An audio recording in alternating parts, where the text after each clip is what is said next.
Shalom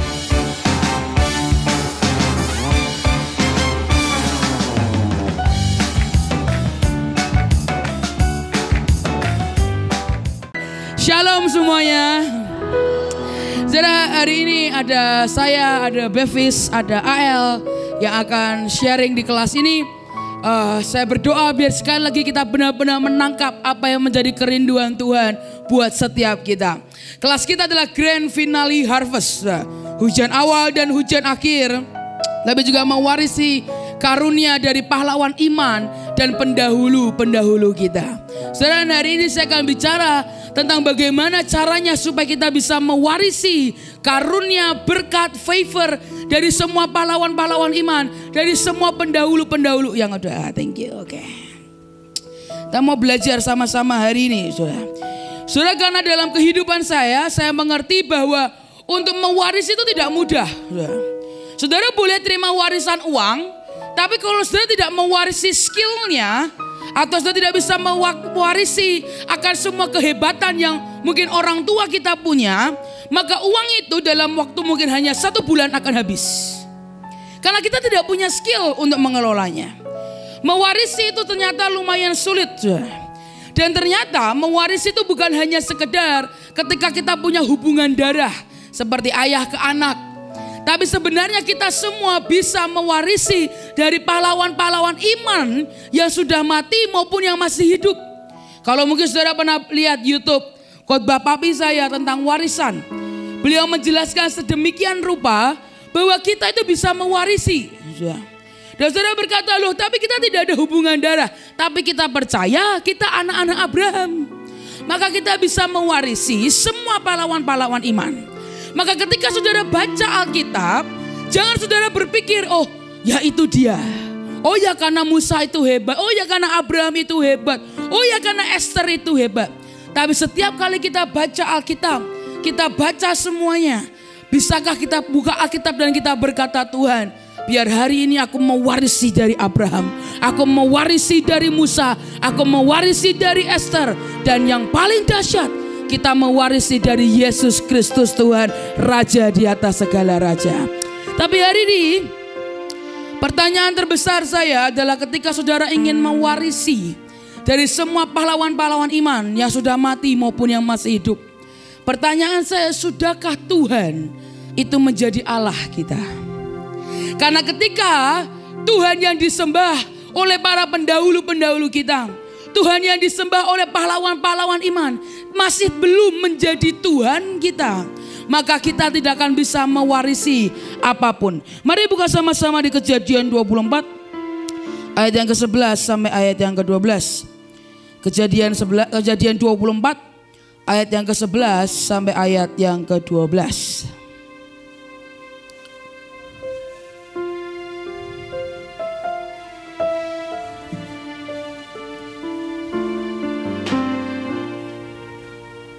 Kejadian 24 ayat yang ke-11 sampai ayat yang ke-12.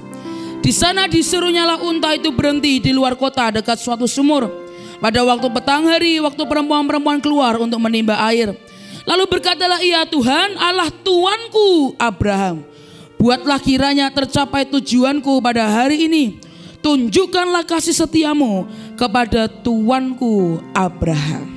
Saudara, kalau saudara lihat ayatnya kelihatannya nothing wrong ya saya, tidak ada yang salah ya. Tapi kalau saudara sekali lagi perhatikan, hari itu Eliezer berkata, Tuhan Allah siapa saudara? Tuanku Abraham. Saudara, itu hari itu seperti seakan-akan Eliezer berkata, ini bukan Tuhanku, ini bukan Allahku, tetapi ini Tuhan Allah, bukan punyaku, tapi ini Tuhan Allahnya Abraham. Hari itu memang Eliezer disuruh oleh Abraham untuk mencarikan jodoh untuk Ishak.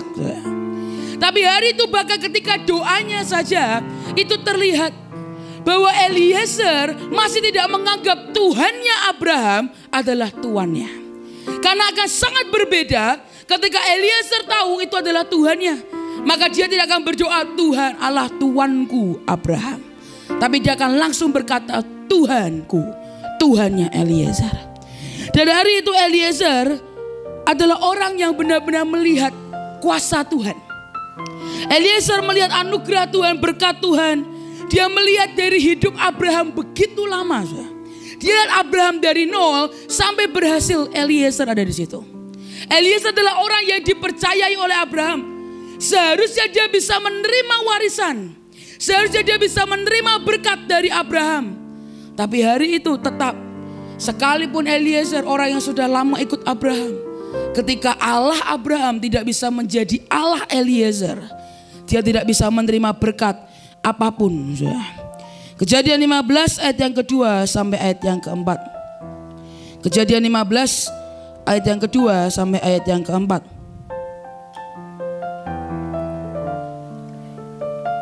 Kejadian 15 ayat yang kedua sampai ayat yang keempat.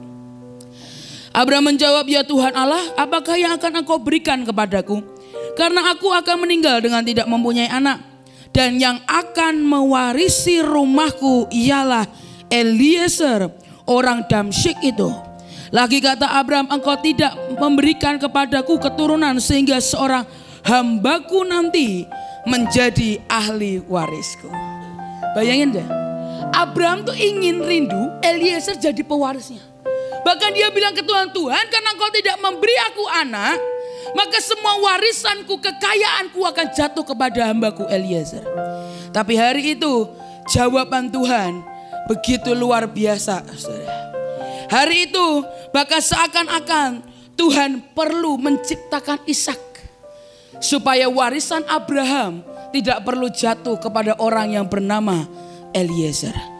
Tapi datanglah firman Tuhan kemudian berkata, demikian orang ini tidak akan menjadi ahli warismu, melainkan anak kandungmu, dialah yang akan menjadi ahli warismu. Sudah seakan-akan Tuhan menciptakan Ishak demi warisan tidak jatuh kepada Eliezer. Dan bahkan hari itu Tuhan tidak menyebut nama Eliezer, dia berkata orang itu. Bayangin ya. Saudara, bukankah firman Tuhan berkata jangan sampai pada akhirnya ketika kita berjumpa dengan Tuhan, Tuhan berkata aku tidak mengenal engkau. Karena seringkali kita Kristen, saudara. Saudara mungkin ikut kebaktian ini berkali-kali, saudara ikut bahtera berkali-kali. Tapi pernahkah saudara berpikir, apakah Allah dari semua hamba Tuhan, Allah dari semua pendahulu-pendahulu kita, Allah yang disembah oleh para pahlawan iman, sudah menjadi Allahku? Atau saudara masih berkata, oh ya Allahnya Ibu Iin, oh Allahnya Koko Bevis, oh Allahnya Cici AL. Tapi engkau tidak pernah sekalipun menyebut bahwa dia adalah Tuhan Allahmu. Dan ketika kita tidak menyebut itu dan tidak menjadikan dia Allah dan Tuhan dalam hidup kita, kita tidak akan pernah bisa mewarisi. Karena warisan datangnya dari siapa? Tuhan. Banyak orang kejar hamba Tuhannya, yes betul. Tapi sebenarnya para hamba Tuhan pun tahu, ya seharusnya yang saudara kejar bukan hamba Tuhannya. Yang seharusnya yang saudara kejar siapa? Tuhan yang disembah oleh para hamba Tuhan. Berkali-kali saya masih ingat papi saya berkata jangan cari saya. Sekalipun nyatanya orang tetap cari papi saya. Tapi berkali-kali beliau berkata jangan cari saya, jangan sembah saya. Saya bahkan masih ingat hari itu papi saya bersaksi. Beliau hampir kecelakaan pesawat dengan mami saya. Beliau sudah ada di pesawat dan tiba-tiba pesawat turbulens parah. Naik turun dan kemungkinan besar pesawat itu akan crash, pesawat itu akan tertabrak. Dan dalam kondisi guncangannya begitu hebat, Tuhan tanya ke papi saya, siapa berhalanya JKI? Dan hari itu papi saya berkata, oh enggak tahu Tuhan, ya engkau lah. Dan hari itu tiba-tiba papi saya tahu. Ya Tuhan, berhalanya JKI. Waktu itu belum ada bahtera, berhalanya JKI itu saya. Dan hari itu saudara kita itu punya Tuhan yang pencemburu. Tuhan kita tuh pencemburu. Bahkan hari itu sampai seakan-akan Tuhan perlu mengambil papi saya pulang, supaya dia tidak menjadi berhala untuk banyak orang. Bahkan saya mengerti hari ini beliau dipanggil pulang Tuhan. Menurut saya umurnya cukup muda, saudara. Menurut saya. Tapi saya tahu kenapa? Karena kasihnya buat siapa? Buat saudara dan saya. Karena saya membayangkan jika hari ini beliau masih hidup, beliau akan menjadi berhala yang luar biasa. Saya tidak bisa membayangkan jika beliau sudah mati, bangkit kembali, orang akan datang dan sujud menyembah. Pasti. Tapi karena kasihnya, Tuhan tidak mau hamba Tuhan siapapun menjadi berhala anak-anaknya. Karena hanya satu Raja yang kita sembah, hanya satu Tuhan yang kita sembah, hanya Yesus Kristus. Maka saudara, sekali lagi, bahkan dari itu Eliezer orang Damsyik yang artinya putra yang berhak mendapatkan warisan. Seharusnya Eliezer bisa mendapatkan warisan dari pendahulunya, dari Abraham. Meskipun tidak ada ikatan darah. Tapi hari itu hanya karena kelihatannya simpel. Eliezer tidak pernah memanggil Allah Tuanku atau Allah dari Tuanku Eliezer.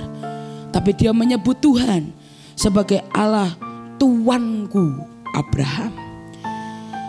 Tapi ada satu lagi pribadi yang sejujurnya ini malah bukan, dia nggak punya bertuhan, tapi hidupnya berubah menjadi dahsyat karena ketika dia berkata Allahmu adalah Allahku, tiba-tiba hidupnya diubahkan.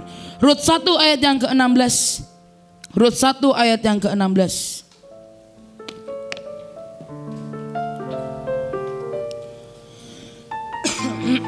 Rut 1 ayat yang ke-16. Tetapi kata Rut, janganlah desak aku meninggalkan engkau dan pulang dengan tidak mengikuti engkau. Sebab kemana engkau pergi, ke situ jugalah aku pergi. Dan di mana engkau bermalam, di situ jugalah aku bermalam. Bangsamulah bangsaku dan Allahmulah Allahku. Hari itu Rut juga yang sama. Eliezer melihat Abraham dari nol, Rut melihat Naomi dengan kekacauan semuanya.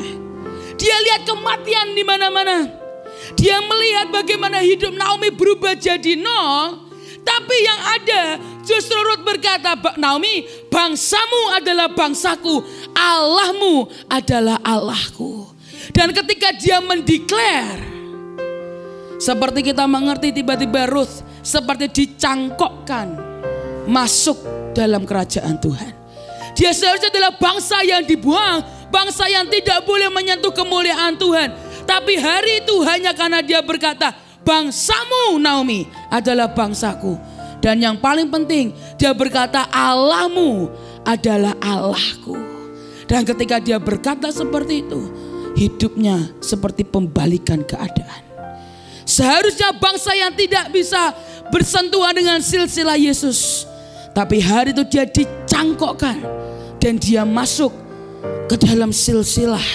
Bahkan hari itu dia menikah dengan orang terkaya, konglomerat. Bos bukan orang miskin, orang kaya. Dan hari itu bahkan dari rahimnya keturunan Yesus itu muncul. Dari seseorang yang seharusnya tidak bertuhan. Dari seseorang yang seharusnya tidak mendapatkan warisan apapun. Dari seseorang yang seharusnya tidak masuk dalam silsilah Yesus. Tapi hari itu karena dia berkata, cukup banyak dia berkata, bangsamu adalah bangsaku, Allahmu adalah Allahku. Beda dengan Eliezer, orang yang seharusnya mendapatkan warisan. Tapi karena dia berkata Allah Tuanku Abraham, hari itu Tuhan berkata orang itu. Bayangin namanya gak disebut. Masa Tuhan tidak tahu namanya? Gak mungkin. Tapi hari itu bahkan Tuhan berkata orang itu tidak akan menerima warisan. Hanya kenapa? Allah yang dia Abraham sembah tidak menjadi Allah Eliezer.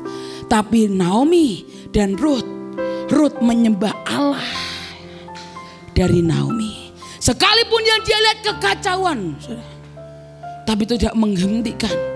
Karena yang dia lihat bahwa Tuhan yang disembah oleh Naomi itu begitu luar biasa dan ajaib. Saudara mungkin sering kali kenal dengan kata-kata kita kepala dan bukan ekor.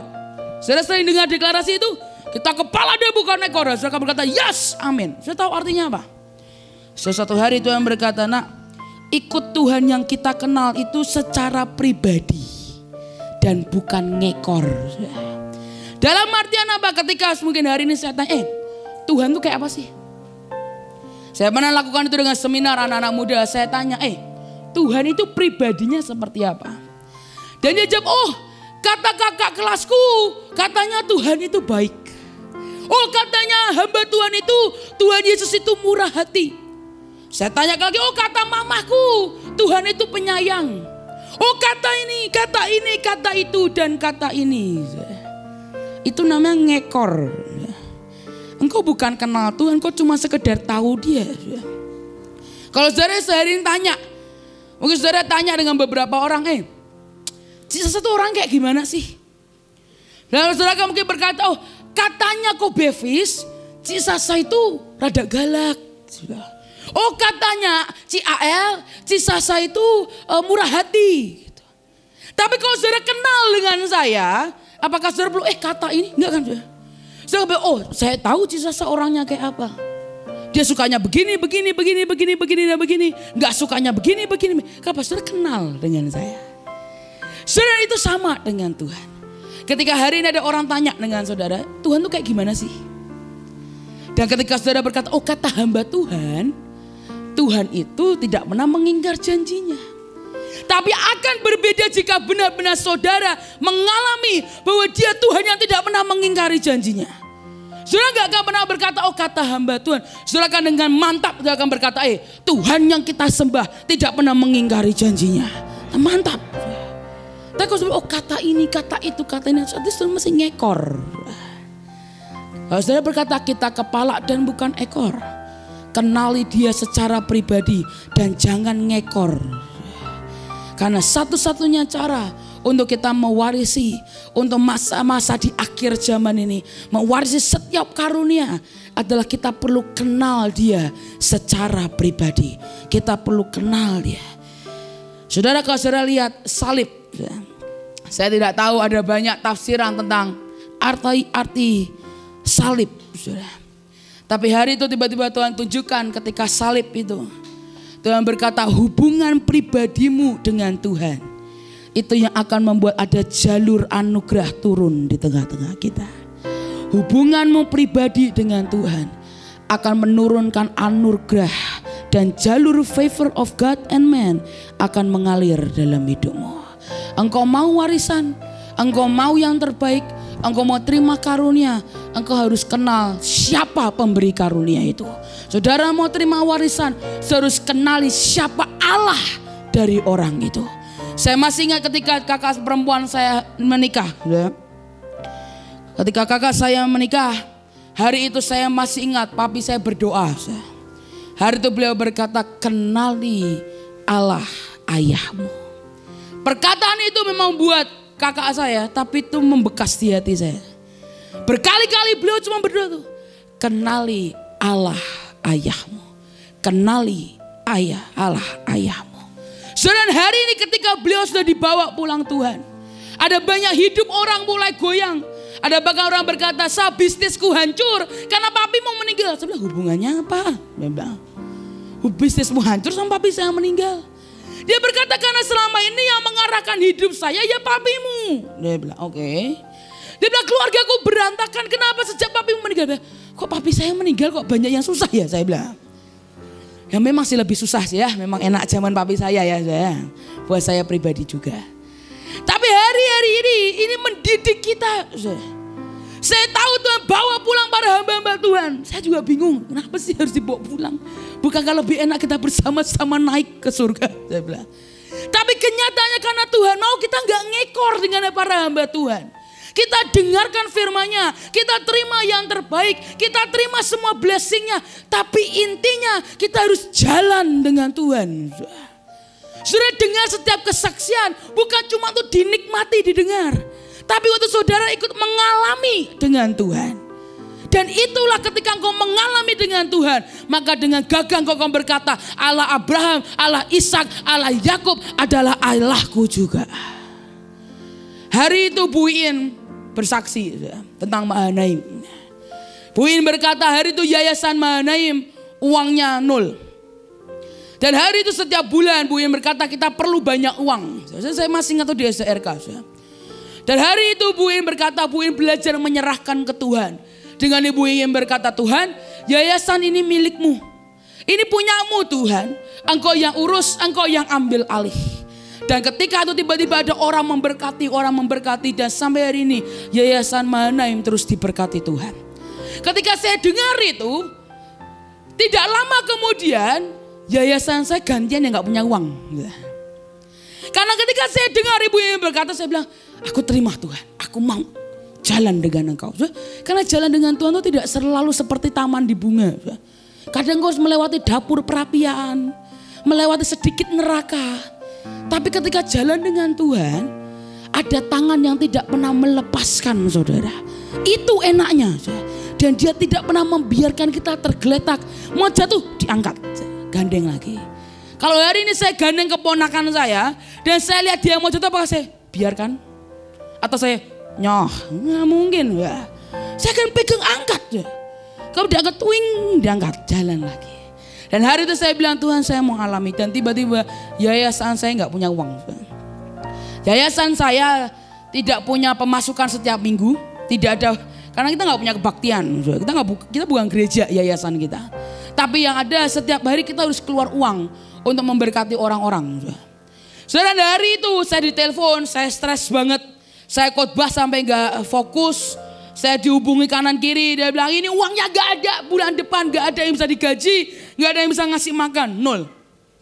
Dan saya ingat akan khotbah Ibu In. Dan saya berkata, Tuhan saya mau mewarisi dari Ibu In. Saya mewarisi arti yang namanya berserah. Dan hari itu saya berkata, Tuhan hari ini aku serahkan yayasan ini ke dalam tangan-Mu. Saudara, berserah itu bukan hanya modal ngomong. Itu benar-benar dari hati dan dari pikirannya. Saya berkata, Tuhan kalau sampai Engkau tidak kasih uang, kita berhenti. Kalau Engkau masih mau kita jalan, Kau kasih kita berkat. Saudara, detik saya bilang itu tiba-tiba. Saudara, apa yang Ibu Iin alami, saya alami. Ada orang tiba-tiba kirim saya daging sapi 1 ton. Dibasah buat apa? Digulung-gulung ini. Kerjaan saya 24 jam saja. Hamba Tuhan tapi mbak gulung-gulung gini. Demi ngasih makanan. Tiba-tiba aku mau kirim beras ya. Tiba-tiba datang beras. Aku mau kirim soun ya. Bihun. 10 hampir ratusan bal. Gede-gede. Jadi kalau nggak ada nasi kita pakainya bihun. Sudah orang berkata kalau bihunmu kurang bilang ke aku. Aku kasih kamu lagi. Ada orang punya produksi tahu. Dia bikin jadi bilang, kamu butuh tahu, telepon saya. Saya kasih kamu tahu. So itulah kenapa tiap kali ada bencana di Semarang kita nggak bingung. Saudara. Ada yang bingung ke pasar dulu lah, kemana kita enggak. Telepon om perlu tahu, tante perlu daging, tante perlu bihun. Dan jadilah satu masakan yang enak. Makanya kita lebih cepat daripada tim SAR. Sampai tim SAR-nya bingung. Kok kalian sudah datang? Bapak sih terlambat, kelamaan mikirnya. Ini banyak yang perlu makanan, Pak. Dari hari itu saya berkata, Tuhan saya mau mengalami Engkau. Tiap kali ada hamba Tuhan bersaksi, jangan bilang gini, ya itu kan Ibu Iin, ya itu kan Ibu Nani, ya itu kan Bevis, ya itu kan AL. Saya mah apa? Cuma debu yang diinjak dan diludahi. Ya memang kita cuma debu. Tapi bisakah tiap kali semua kesaksian berkat kita berkata, Tuhan aku mau ngalami dengan Engkau. Aku mau jalan dengan Engkau. Sekalipun kelihatannya mustahil, tapi aku mau jalan dengan Engkau. Seperti hari itu Petrus jalan di atas air. Tapi tahu kesalahan Petrus? Kalau seandainya ketika Tuhan berkata jalanlah di atas air, dan Petrus berkata Tuhan gandeng dong, mungkinkah Petrus tenggelam? Gak mungkin. Tapi hari itu Petrus oke lah, karena iman dia coba jalan sendiri. Makanya Petrus itu yang paling mewakilkan kita semua. Jatuh bangun dalam dosa, suka meremehkan Tuhan, suka menyangkal Tuhan, tapi ujung-ujungnya dipakai Tuhan dengan luar biasa dan ajaib. Hari itu Petrus jalan, dan hari itu dia cuma tinggal 1 langkah loh. Tapi hari itu yang dia rasakan, ada ombak di bawah telapak kakinya. Ketakutan mulai masuk, keraguan mulai masuk, trauma mulai masuk. Dan hari itu tiba-tiba Petrus tenggelam. Dan hari itu Yesus bukannya maka berlarilah Yesus seperti Superman menyelamatkan Petrus. Enggak. Yesus cuma mengulurkan tangan. Artinya Petrus di mana? Persis di depannya.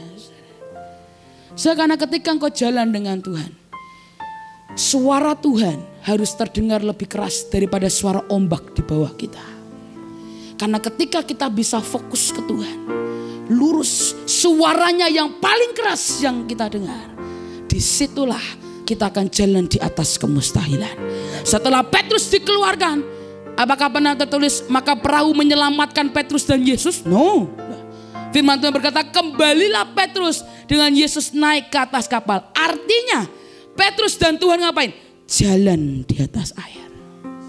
Petrus tenggelam, tapi kemudian dia jalan lagi di atas air. Saya tahu jalan dengan Tuhan itu cukup mentraumakan banyak orang, termasuk saya. Cukup. Menurut saya papi saya dibawa pulang itu mentraumakan hati saya. Kalau saudara dengar cerita Bevis, cerita AL, mami mereka dibawa pulang Tuhan di umur yang sangat muda, Mami Evi, trauma enggak saudara? Pasti. Pasti. Saya berkali-kali mungkin karena jalan dengan Tuhan nurut difitnah. Saya cuma gongsi facai itu dianggap sesat. Cuma gongsi facai loh. Dihina-hina, wah ini kayak babi. Babi enak muka saya kayak babi. Ciptaan Tuhan kok babi.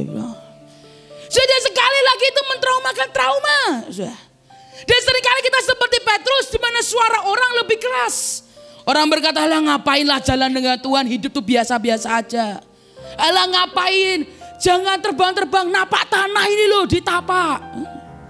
Loh napak tanah loh ya, saudara, kita kan gak ngambang ya. Tapi ada begitu banyak suara yang akan berkata, jangan lagi jalan di atas mujizat.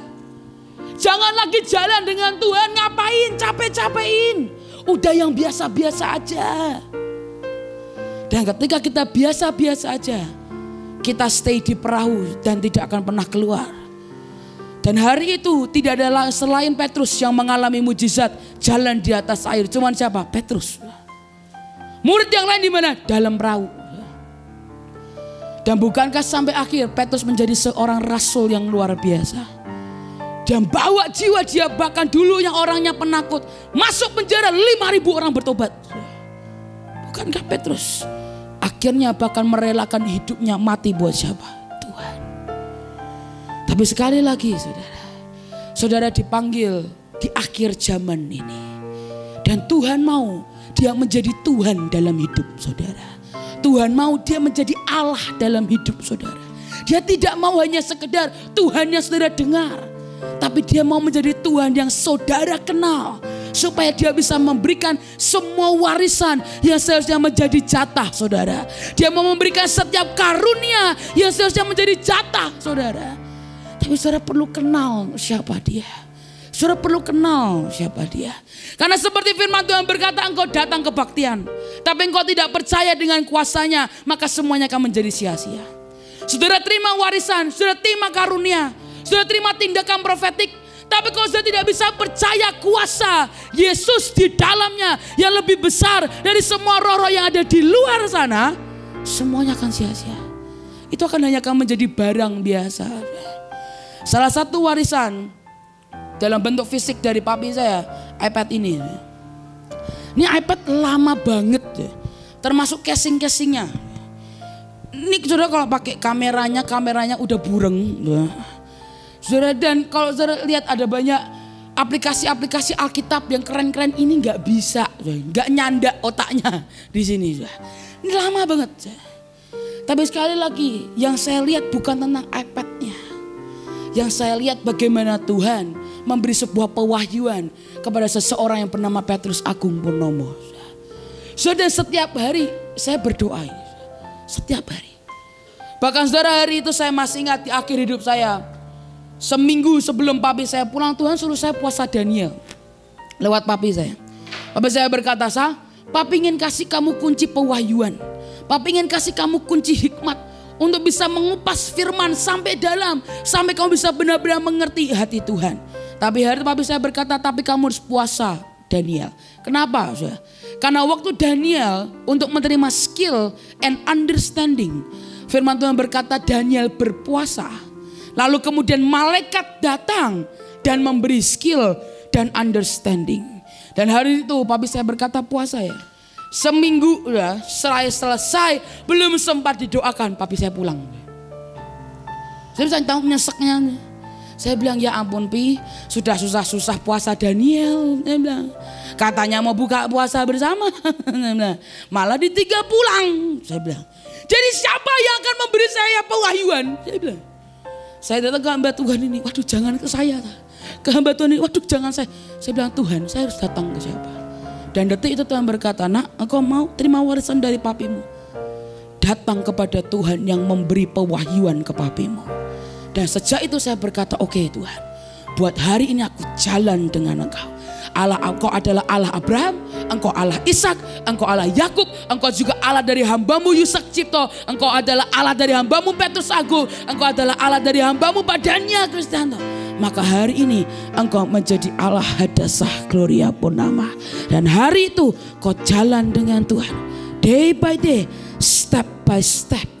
Maka dia akan memberikan warisan dan karunia turun di tengah-tengah kita.